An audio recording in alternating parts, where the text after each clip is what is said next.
Bismillah ar-Rahman ar-Rahim. In the name of God, the most merciful, the most beneficent. As you heard on the speech on Thursday, Attab bin Asid was a 20-year-old man from the clan of Bani Umayyah, who our Holy Prophet appointed to be the governor of Mecca. Now, the inhabitants of Mecca were not happy that such a young person was appointed to rule over them. And so they went and complained to our Holy Prophet about this. And in return, he responded to them with a letter, as follows.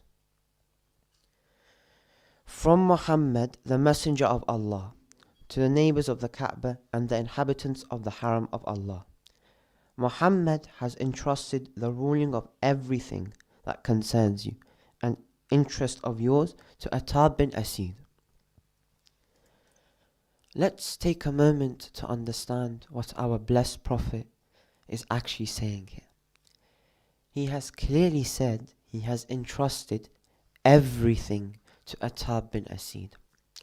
That would include making sure that there is proper healthcare and education in Mecca, ensuring the city is safe from outside attacks, maintaining peace and order by preventing crime, ensuring that widows and families who have nobody to provide for them are looked after, sorting out civil disputes such as disputes between the husband and wife or inheritance issues,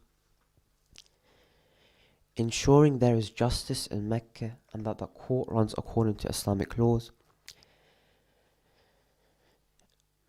ensuring that the Hajj and Ummah pilgrimages go smoothly and that the pilgrims have whatever they need, ensuring that the people are taught about Islam, ensuring that the economy is stable, items are affordable, and where something like a famine doesn't cause inflation, and many more other things that a ruler would have to take care of. Imagine, he had to manage all of that. Now, the problem is, Attab had never studied economics in the London School of Economics. He did not study law at Oxford or Cambridge University. He did not have a degree in politics,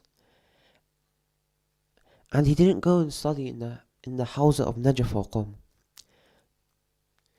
In order for him to be able to ensure that all of these tasks that I previously mentioned were being done properly, he would have had to be an expert economist, politician and ayatollah.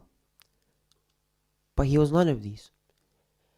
Even if we say that he delegated these tasks to other people, he would have had needed an in-depth amount of knowledge in each of these areas to make sure that he delegated these tasks to the correct people.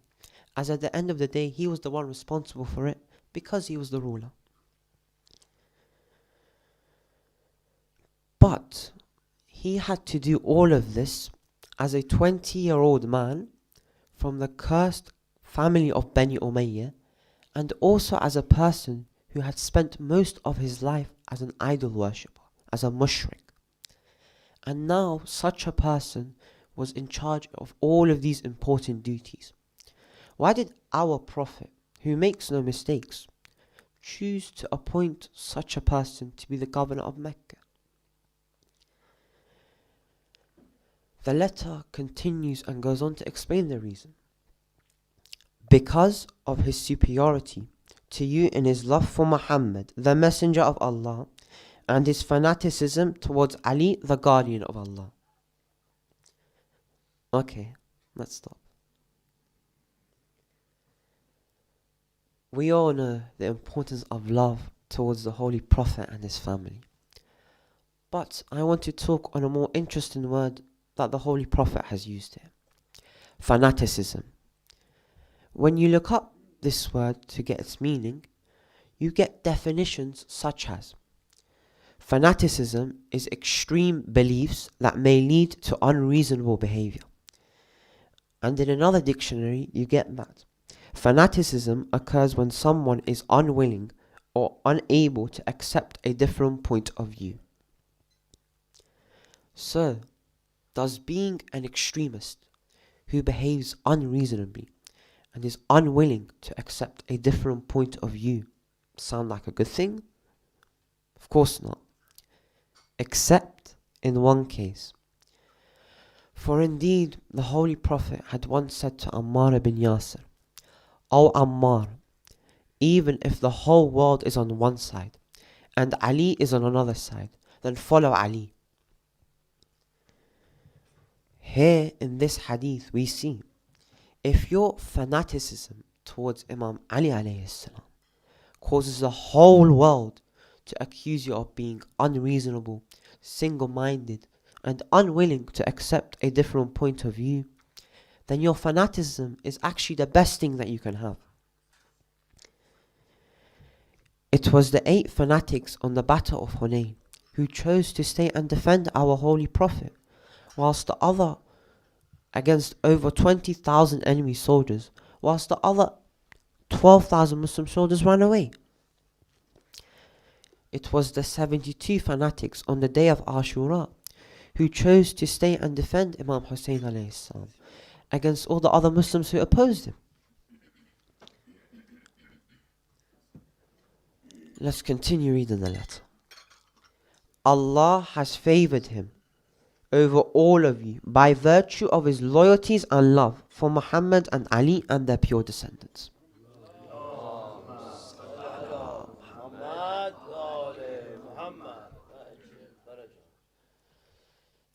The Prophet is making it very clear to the people of Mecca that Attab has been chosen by Allah himself, and it is because of his loyalty and love towards the Ahlul Bayt alayhim salam.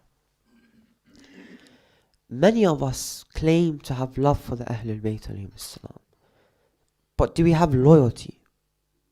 What is loyalty? First, let's talk about love. Love is an emotion. It's a feeling. We see the blessings, for example, we see the blessings that the Ahlul Bayt alayhim salam have given us, and we feel love towards them. We hear stories of the Ahlul Bayt alayhim salam, and we feel love towards them. Loyalty is different. Loyalty is not an emotion like love, where you can express it one day and not the other.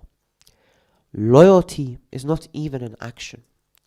Loyalty is proof of someone's obedience, and it is earned.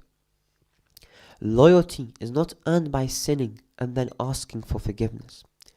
Loyalty is earned by not sinning in the first place. Loyalty means that you do not question an order, no matter how unreasonable it may appear to be. Loyalty means that you are patient, no matter what is tempting you. The Ahlul Bayt alayhim salam order us to do things from their knowledge of the unseen, knowledge that Allah subhanahu wa ta'ala has given them. Unseen things can seem unreasonable to us, right? Forget the unseen world. Sometimes our own temptations and desires can make us seem unreasonable.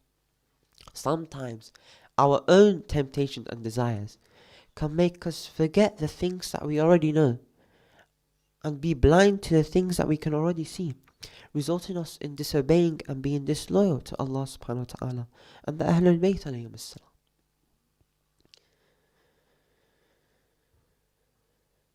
So, the question is, how did Attab, as it was said in the letter, prove his loyalty and love to the Ahlul Bayt alayhim salam?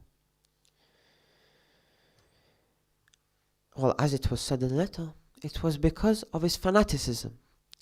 This fanaticism, this trait, allowed him to pass every test and prove his loyalty. The letter then continues saying, and he will rule over you how Allah wants, and he will not be deprived of this tawfiq. Tell me, how do you think Allah wants Attab to rule over the people? Doesn't Allah want a ruler to be perfect and rule perfectly and make no mistakes? Of course. Now, would Allah subhanahu wa ta'ala want a ruler to make mistakes? Of course not. But hold on a minute. Attab didn't study in a hawza under ayatollahs for years and years. He was only a 20-year-old man from the cursed family of Bani Umayyah. And he spent most of his life as a mushrik, worshipping idols. He did not go to law school and he did not study economics. He did not have a degree in politics. So how was he possibly going to rule perfectly without making any mistakes? Not even one. The key lies in the word tawfiq. And he will rule over you how Allah wants, and he will not be deprived of this tawfiq. What is tawfiq? Tawfiq doesn't have a direct translation in English. Some people translate it as luck, but it's more accurately translated as success that has been guaranteed by Allah subhanahu wa ta'ala. But why was Attab given this tawfiq? Why did Allah guarantee his success? The letter goes on to explain the reason. Just as the loyalty towards Muhammad and Ali has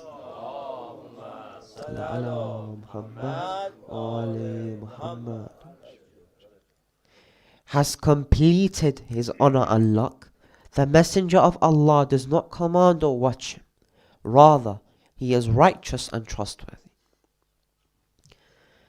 Remember the quality of loyalty towards the Ahlul Bayt ﷺ that we discussed.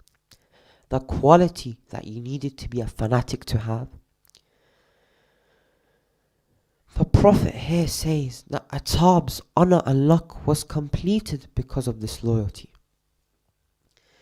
In other words, there was no more getting better for him. There was no more leveling up for him. His honor was complete. And his honor was completed because of this loyalty.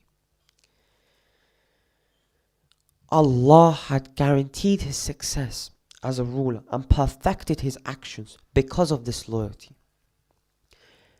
It wasn't his age, it wasn't his experience, it wasn't his knowledge. Allah had given him the knowledge and the experience he needed to rule over the people of Mecca.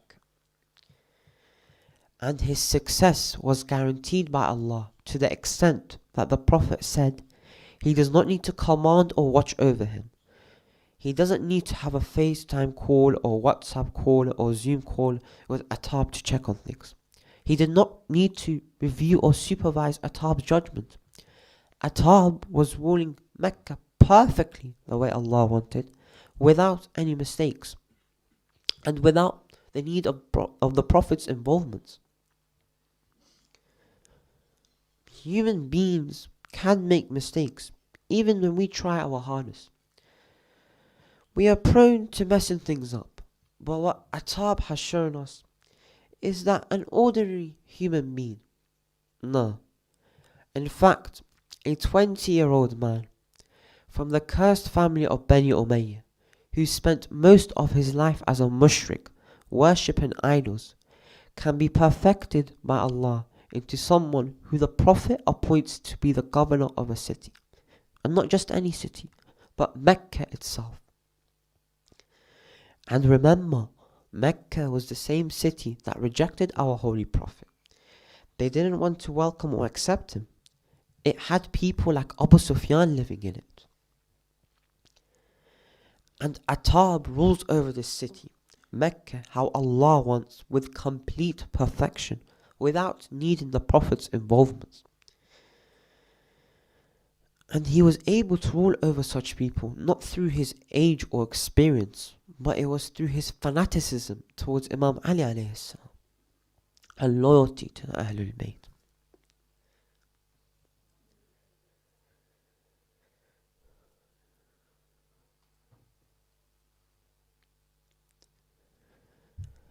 And it's these same qualities that make Hazrat Abbas such an inspiring role model for everyone who hears his story.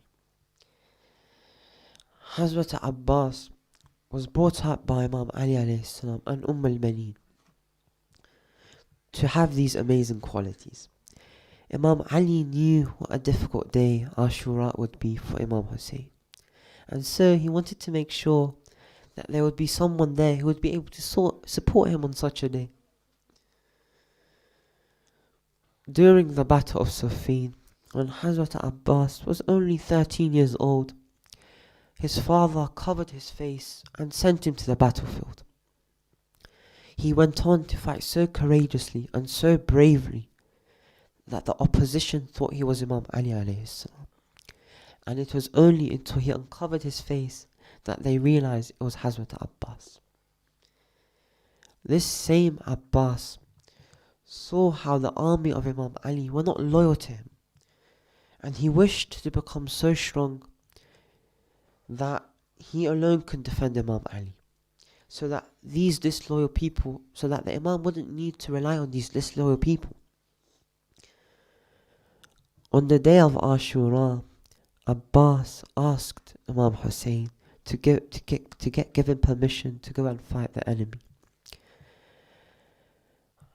If permission was granted, he would have wiped out Ibn Ziyad's army. But just as everyone has a test that they have to pass, Allah wanted to prove Abbas's loyalty through something far more difficult. The children of Imam Hussein